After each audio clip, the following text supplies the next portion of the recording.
perfectamente las descendientes de Juan Diego podrían haberse casado, algunas de ellas, con personas nobles. Entonces sus continuas descendencias ya eran nobles. Es distinto. Juan Diego no tendría por qué ser noble para que a fuerza alguna de sus nietas sea noble. No, no, no, no. Pudiera ser, como digo, entre sus familiares más iguales, gente común de pueblo, se haya casado alguno, alguna, con algún noble, alguna noble, y entonces surge esta nobleza de sangre para las demás. Porque no son nietas inmediatas, no, sino en quinta generación, eso dicen las nietas. Entonces, en quinta generación, si esto es un documento de inicios del siglo XVIII, perfectamente cabe quinta generación en 1531, digamos, o antes incluso, que como tal podría haber tenido, vuelvo a repetir, familiares anteriores. Y esto podrían ser también sobrinas, no necesariamente de un hijo directo, sino de alguna sobrina, ¿por qué no? Y entonces le dicen tío abuelo y abuelo, etcétera, esas cosas que nosotros sabemos. Muy bien, entonces viendo este contexto, vamos a ver ahora lo que dice estas palabras en el testimonio de sus descendientes indígenas. Caciques declaran para ingresar al monasterio de Corpus Christi, que como te digo, tienen que testimoniar que son indígenas y caciques nobles. Un documento es el 2 de febrero de 1726. Sor Gertrudis Torres de Vázquez, del señor San José, así se llama, del pueblo de Nuestra Señora de Guadalupe, del barrio dicho y tenida por descendiente del dichoso Juan Diego.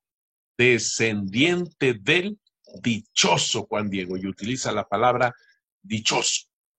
Y esto es muy interesante, porque es la descendencia de cualquier ser humano, por supuesto, y nada menos que con esta situación de querer ser religiosa.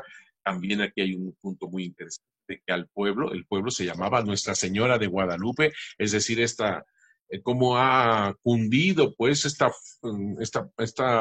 aparición, y le han puesto nombres, etcétera, etcétera, dedicados a la Virgen de Guadalupe. Aquí tenemos el documento Gertrudis Torres de Vázquez del señor San José, testimonio documental, archivo del Monasterio Autónomo de Clarisas de Corpus Christi, y luego otro documento es en la Gaceta, apareció publicado en la Gaceta de México en el número 138, aparece el 27 de mayo de 1739, si te fijas, no más de 10 años del documento anterior, recibió el hábito de religiosa en el monasterio de Corpus Christi de nobles caciques, franciscanas descalzas, doña María Antonieta de Escalona y Rojas. Esta es otra indígena, ¿eh? Quinta, ella es la que dice, quinta nieta del venerable venturoso indio Juan Diego, en el año de 1531 se apareció Nuestra Señora de Guadalupe. Está declarando cosas bien precisas, bien claras, y entre otras esto de noble cacique de las franciscanas, fundado pues en Corpus Christi. María Antonieta de Escalón y Rojas es otra persona, es otra nieta. Dice quinta nieta, si haces los números verás que sí cabe en eso de ser quinta nieta, del, y ella utiliza venerable y venturoso. Pues no que el Papa Urbano VI octavo, perdón, lo había prohibido, pues mira, se sigue hablando de Juan Diego como venerable, y aquí le puso venerable, venturoso, por si hay alguna duda.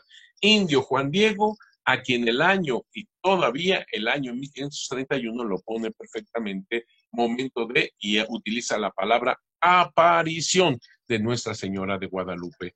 No es ningún invento ni de Miguel Sánchez en 1648, ni de Antonio Valeriano en ese manuscrito maravilloso del Nican Mocowa de 1545-1546. Es un ser humano, Juan Diego, que tiene su descendencia, que se honran de ser parte de su descendencia. Una cosa muy clara, nunca ninguna de estas dos mujeres pone de que Juan Diego haya sido noble. Nunca se manifiestan ellas caciques nobles por ser nietas de Juan Diego, no, no, no. Ellas se alegran del hecho de que son descendientes de Juan Diego, pero no, nunca lo ponen como de la casa de Texcoco o algo así, por lo cual ellas son nobles, nunca lo dicen, simplemente el gusto de saberse descendientes de Juan Diego. Y aquí están los documentos. Fernando de Alba Izlizóchitl, aquí tenemos el manuscrito verdadero, original, se encuentra en la Librería Pública de Nueva York, colección Lennox. Allá en Nueva York, pues, está el manuscrito del que se ha llamado Hueytlamoitzoltica. Hueytlamoitzoltica significa el gran acontecimiento guadalupano. Y aquí tenemos lo que les digo de vivir castamente. Era viudo, 2 años antes de que se apareciera la Inmaculada, murió su mujer. Me gusta mucho que a la Virgen de Guadalupe le dicen la Inmaculada. Porque es eso, es una imagen de la Inmaculada Concepción, por supuesto, según la iconografía de Apocalipsis 12, una mujer vestida de sol con la luna debajo de sus pies. Esa iconografía que presenta Apocalipsis 12 la utilizan para la Inmaculada Concepción y el manto siempre lo ponen cruzado, que le pertenece a lo divino, a lo celeste. En María de Guadalupe está abierto porque tiene una carta de amor para todos. Bueno, pero le llaman la Inmaculada ya que tiene estas características. Murió su mujer que se llamaba María Lucía. Ambos vivían castamente. Su mujer murió virgen, dice. Él también vivió virgen. Nunca conoció mujer porque oyeron cierta vez la predicación de Fray Toribio de Motolinia, dice, uno de los 12 frailes de San Francisco que había llegado poco antes, 1524, sobre que la castidad era muy grata a Dios y a su Santa Madre, que que cuanto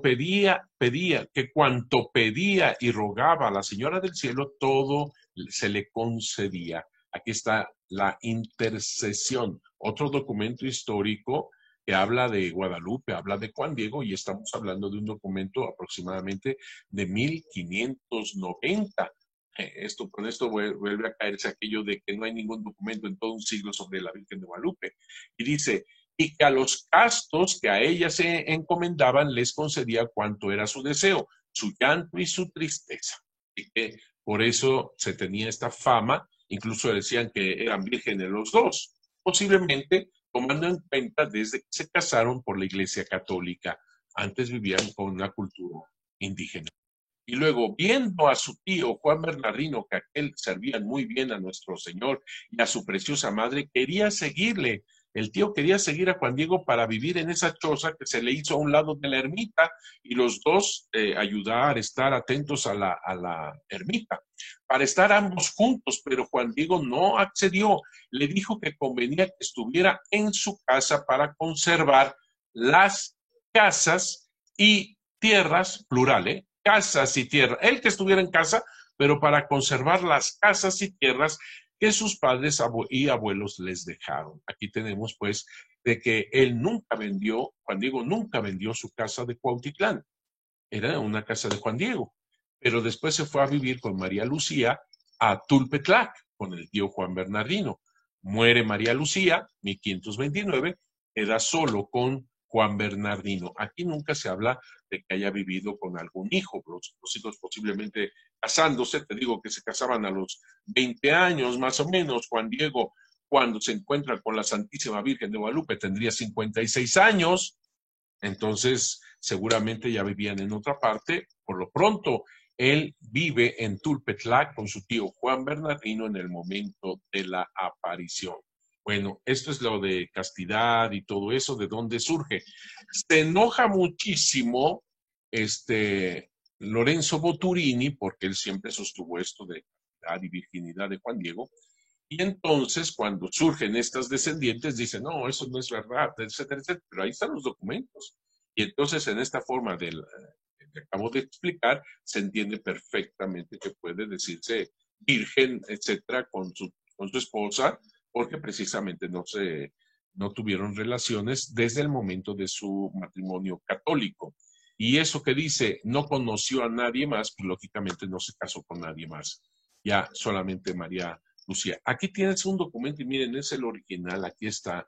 Es algo bellísimo cuando se encuentran estos documentos originales. Yo nada más les digo, escriban bien, ¿verdad? Porque para leer esto verdaderamente estamos santificando también al postulador, porque imagínate, para traducir esto era un verdadero santo. Y entonces este es un fragmento del testimonio documental de la religiosa Gertrudis Torres. Se escribe con G o con J, como acá lo tengo yo.